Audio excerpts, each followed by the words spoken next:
Hello, everyone. This is the Harboring Light. I'm Mary. I give a conservative perspective about the world around me. Feedback is immensely important. Feel free to reach out. Two ways to do so is through email, of course, and YouTube. And I'm going to keep announcing it. So, I have an advertisement out on Paramount Plus promoting my show. Now it's AI generated. You don't actually hear my voice. It's an AI generated voiceover. But I fancied up my icon that I use for the glasses and relax. So it's a pink icon. You hear anything about, and you hear everything about. If you hear a commercial that says the Harboring Light and all of the topics and all of that, that's me. Just keep a lookout for that. And I want to say immense thanks to all of y'all who listen. Thank you so much. And the feedback that I've been getting from other people, I appreciate it, and everything else. Thank you. All right, so I'm pretty much on a lot of different podcast platforms, so it won't be immensely hard to find me. So on to the topic of choice here. I am going to talk about the Rite of Spring. And I am going to give my thoughts on it, the musical, and it can be accompanying or a orchestrated piece and so forth. I'm just going to give my thoughts on that. Here we go.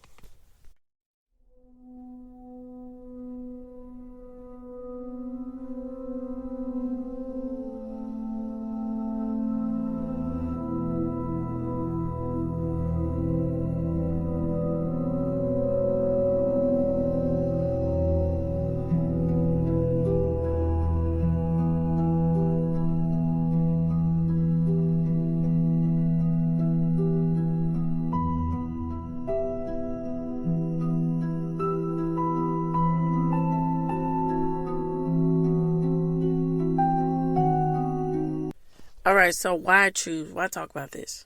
The Rite of Spring here. So, well, by Travinsky. It's really apropos to the aspects of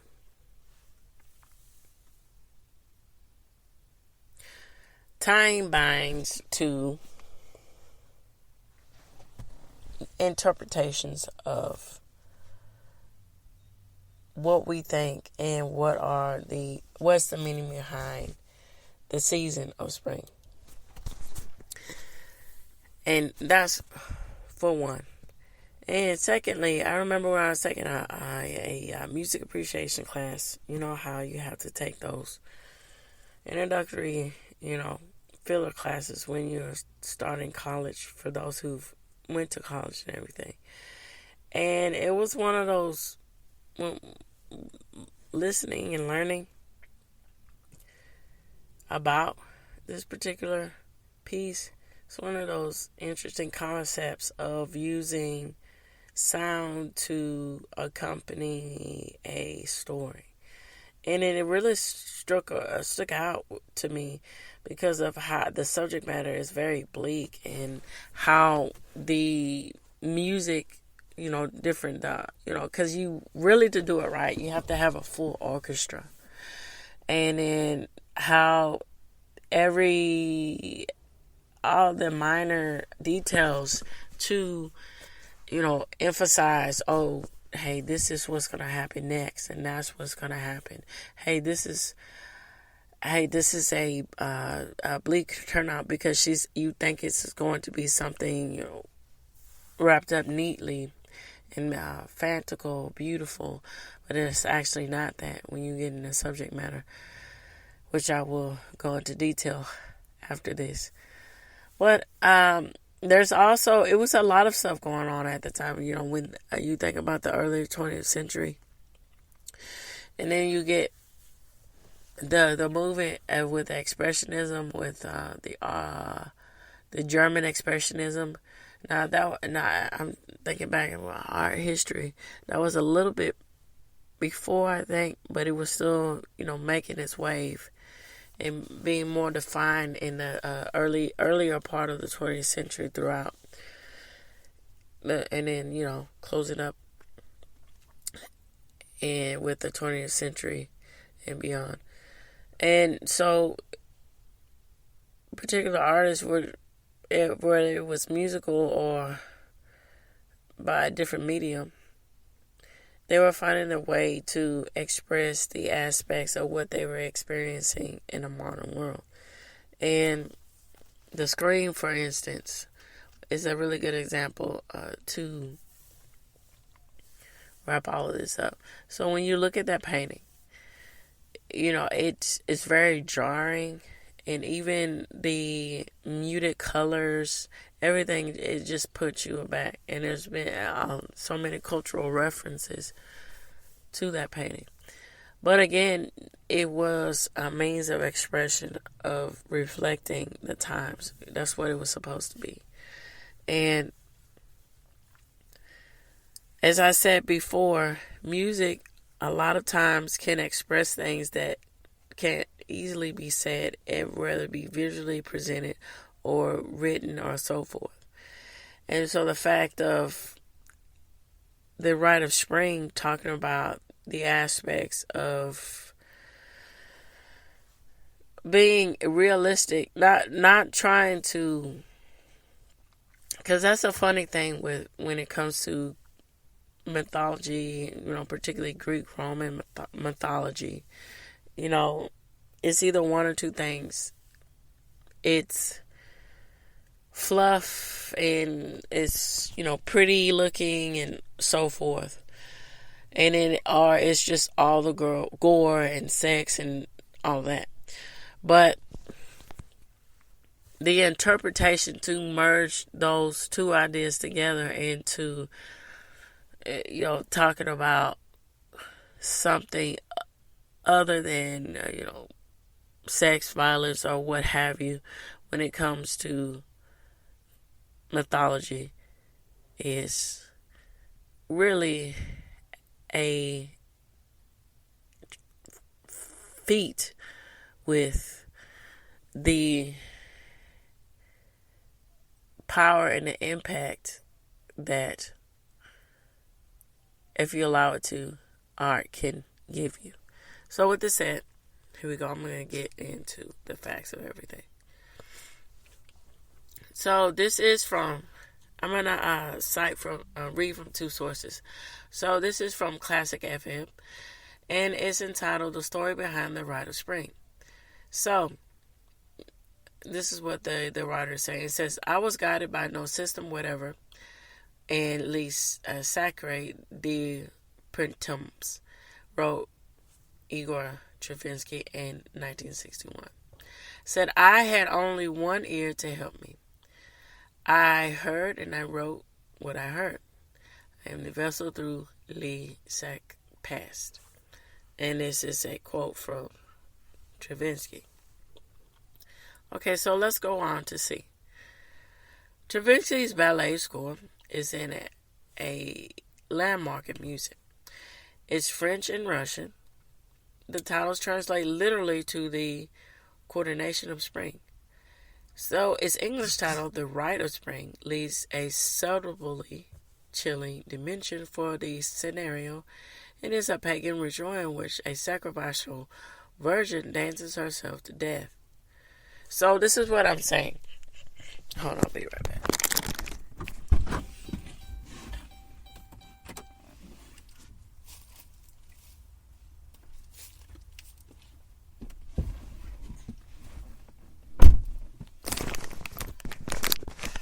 Alright, so when it comes to subject matters like this, primarily we are getting into the realms of deities that go beyond, that are not, of religious connotations. Well, to each his own with that. People who have who are pagan, have those kind of beliefs, and then, manifest itself into a modern aspect of that. Covering and talking about the subject matter is something that's very like, well, you take a second about that's what you're gonna do to appease the gods. That's really crazy. And Stravinsky uses music to heighten the uncomfortable aspects of this is what we're supposed to be expecting when it comes to holding the balance of nature. That's a powerful message within itself. All right, so the idea of the work came to Stravinsky in 1910 when he was composing the Firebird of the Impresario. Forgive me for the pronunciation here. D'Alville and the ballad Rushes. So the composer put the project to one side for a year while writing the Petrushka, his second successful score for the D'Alville, before immersing himself in the Rite of the Summer of 1911.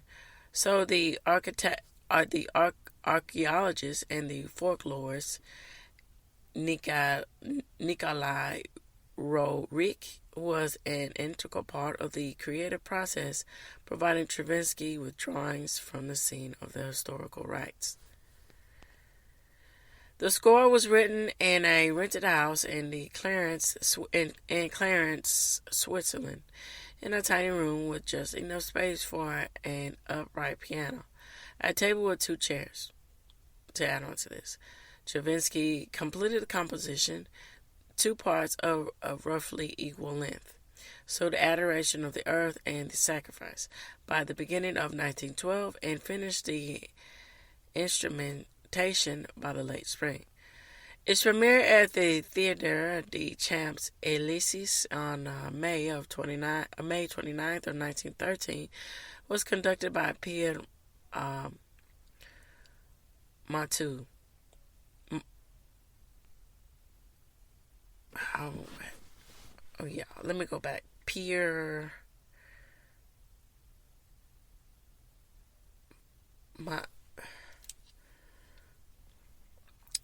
Montague, something like that. So, caused a scandal. So, why did it cause a scandal? So, the work was, which,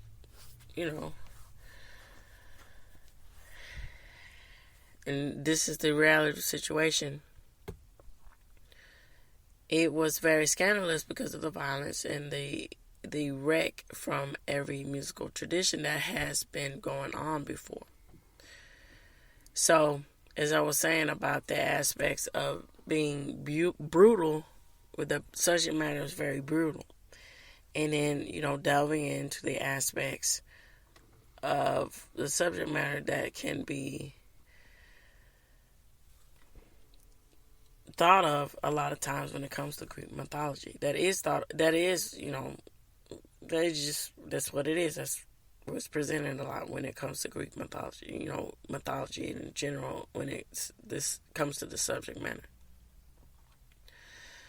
Alright, so to many people, it seemed the work of a madman. There is no space here to illustrate the many complex technical innovations in this paradigm element score. But contrary to popular belief, it was not just the shock of hearing the music, nor Novinsky's erotic choreograph or Rorinsky's bizarre setting that prompted the riot that ensued in the theater. There were anti-Russian, anti-Dalville, and anti-Nevrinsky factions at work in Paris, which was determined to disrupt proceedings before a note of music had been heard. So a year later, a concept performance was given to the Casino de Paris, which was conducted again by the Monterey. So Stravinsky was carried from the hall shoulder high in a triumph. Nothing he wrote subsequently had the same impact on the musical world. All right, so brief thoughts about what I just read here.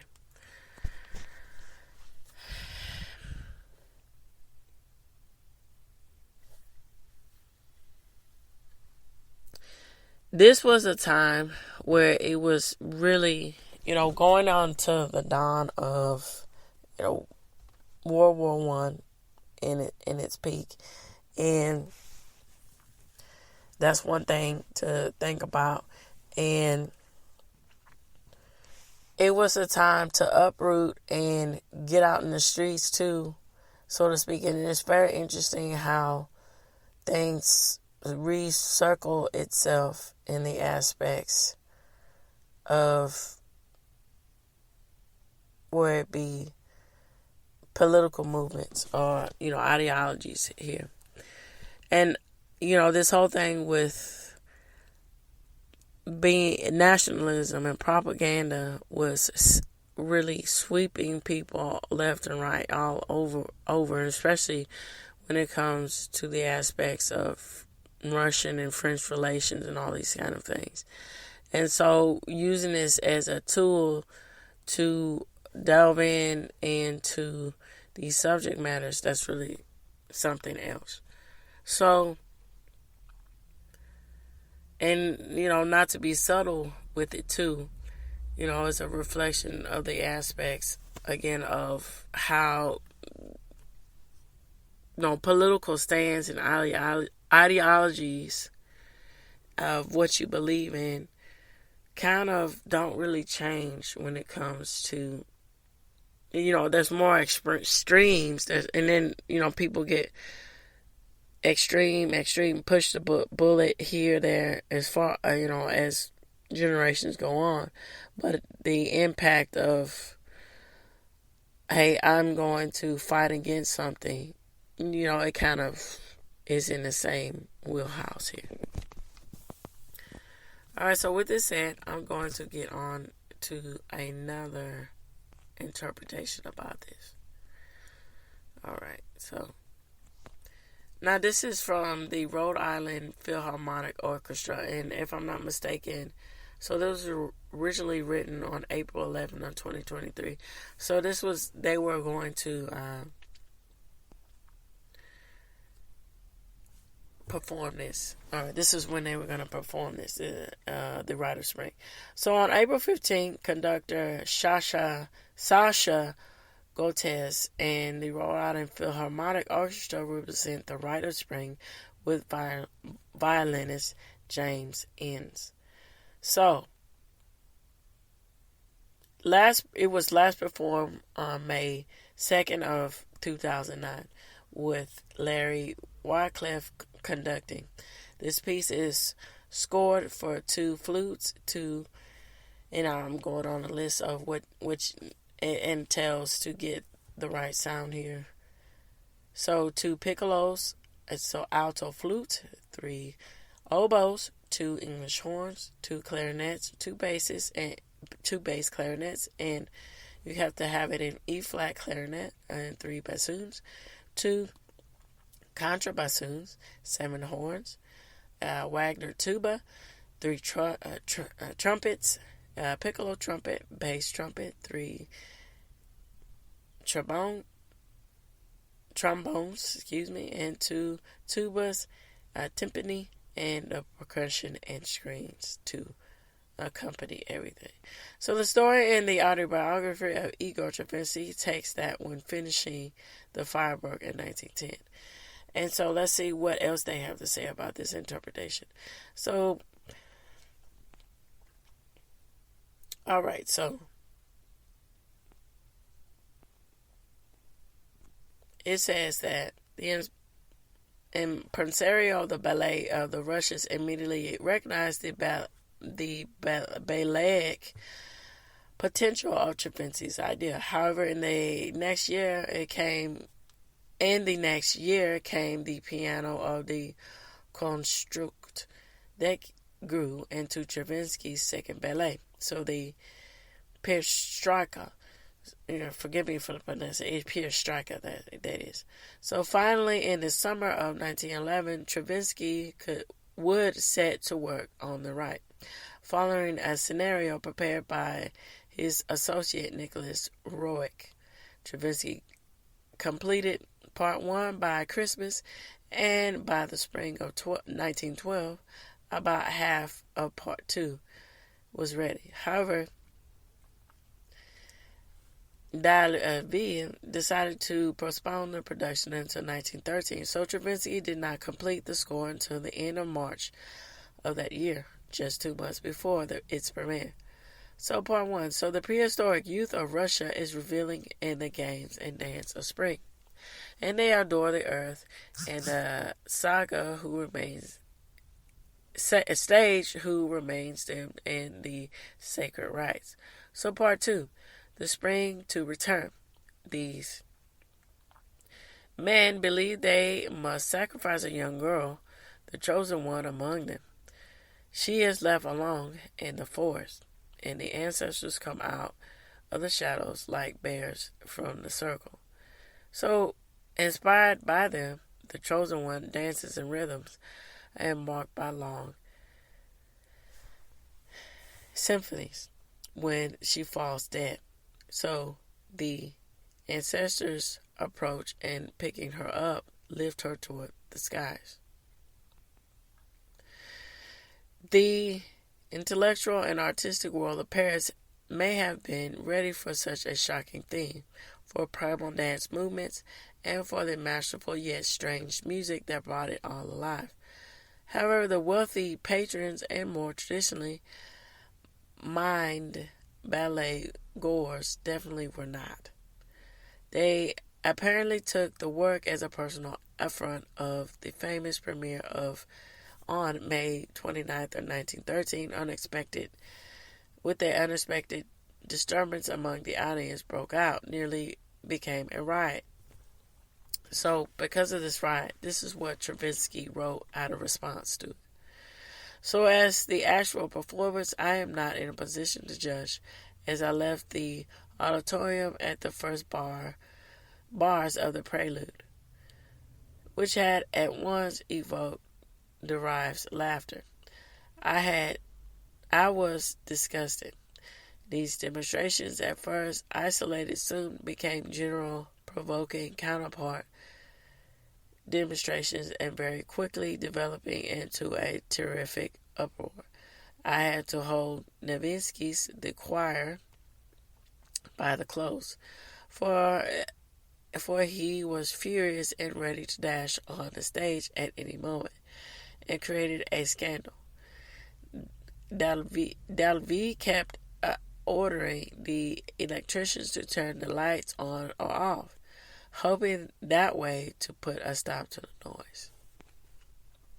Alright, so thus went the first public hearing of one of the 20th century's great orchestral pieces. Dalvey clearly recognized the music's greatness, also the promotional value of a controversial show that would make Stravinsky the bad boy of music for years to come. Many years later, Stravinsky reported this by saying, "After the performance, we were excited, angry, disgusted, and happy. I went with Dalvey and Novinsky to a restaurant. So far from weeping and reciting Pushin and the Bois de Bourgogne as the legend, and the Dalvey only committed was exactly what I wanted. He certainly looked content." Alright, so with that, let's see. Alright, so there's one piece here.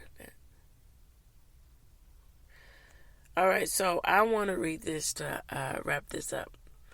So, in the mid-20th century, Stravinsky revised the orchestration for concert performances, and that version of the score remains the version that is most commonly performed in 1987. However, the ballet was, as it was first conceived and performed with original set and costumes, Novinsky's choreography, which had been seen for only 7 performances before it was uh, superseded by the new choreography from Leonard Mancy, was painstakingly reconstructed and recreated by Jeffrey Ballard. So the cinematography of the ballet's premiere prompted other ballet companies, notably the Marmarsky and St. Petersburg, to also revive the work in the original form. Okay, so let's see.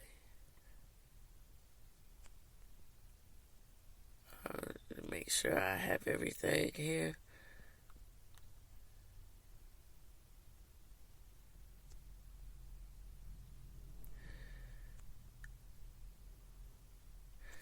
Alright, so this particular piece here to wrap everything up.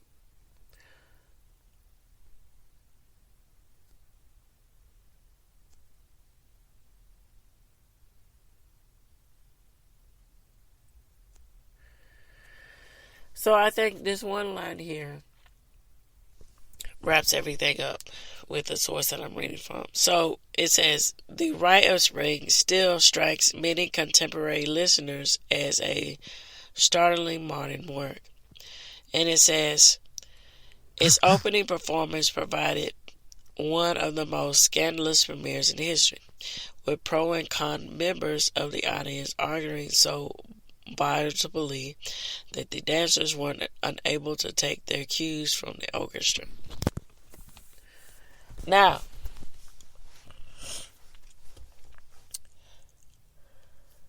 I think, from my point of view, an outsider looking in.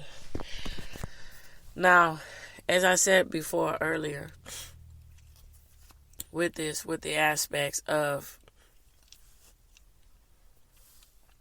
finding the balance between, gore, and sexuality and so forth. You're trying to merge those things together and to present it in a fashion like this. Now, again, this in my mind relays a lot to the aspects of how the 20th century was a beacon for people to really go to the next level of speaking their mind about certain issues. And then if you can look at it from this point of view, which I'm just, now outsider looking in, I see it in this interpretation too. So, mind you, there's a lot of political agendas in it, and then there's also mores of social mores interlaced in it. So, as I was saying about the aspect of World War One, and peeking its head and all these things, and the aspects of attitudes towards morality and sexuality, and the aspects of the literary work of naturalism. These things all represent the idea of at what price do we lose ourselves in order to,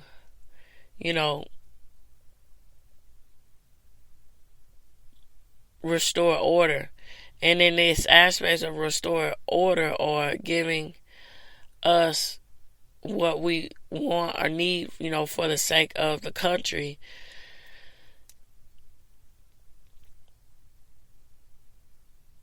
how is that justified to, taking away the innocent of it, and a lot of destruction of why that comes to lay. And this is really relatable to a lot of things that happened and led up to World War II. Because, it's just baffling when it comes to all the situations that were going on in World War II versus World War One, but particularly with World War II, how,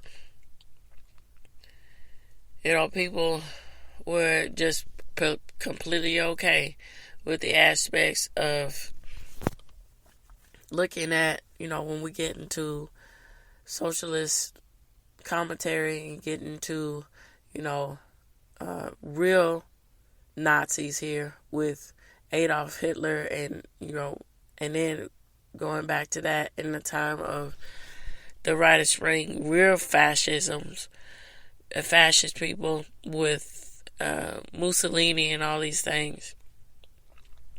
And what ties all these things together is the aspects of, we're completing this destruction. We are in your best interest, but we have to have chaos and death and murder and mayhem for the right of our freedoms, when there's no freedom at bay and they're just doing nothing but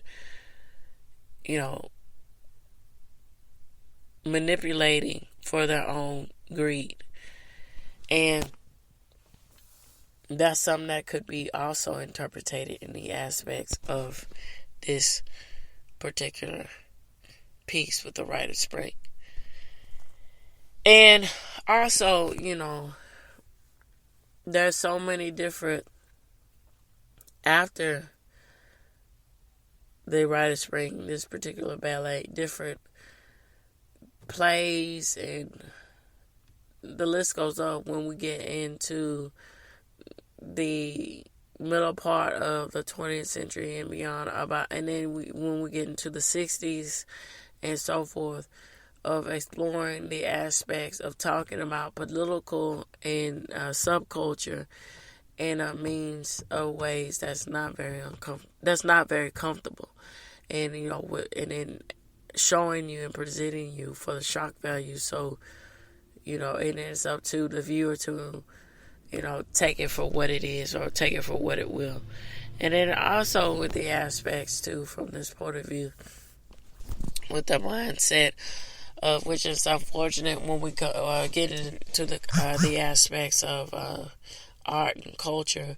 There's a lot of people that are just strange themselves, and they just want to find a medium to express themselves in a way that seems more suitable, instead of just being upright and saying I have all these issues, and I'm gonna hide it by saying I'm using this to just express myself. And that's unfortunate with the aspects of entertainment and subject matters of this content. But I don't know.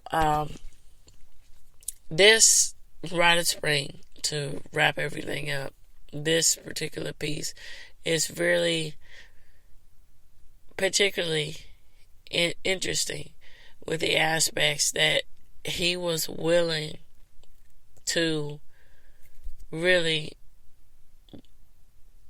take an attempt to address brutality, but in a way that's very shocking, because when you talk, it was even more shocking, and it makes a lot of sense why there was riots, and that's probably what his reason was to do this, because ballet is supposed to be very controlled and very precise and very pretty and beautiful and very aesthetically pleasing. And it could be one of those things where he wanted to say, hey, I'll flower a little stuff to give you the interpretive illusion of that, but that's not what we're here for. We're here to bend and reconstruct what is subject matters that are thought of when it comes to the ballet, or when it comes to, arenas that traditionally is supposed to be of poise and grace. Alright, so I would like to know what you all think. Feel free to reach out to me. The best way to do that is through email and YouTube, of course. Alright, so tune in, turn up, and definitely take care. Bye-bye for now.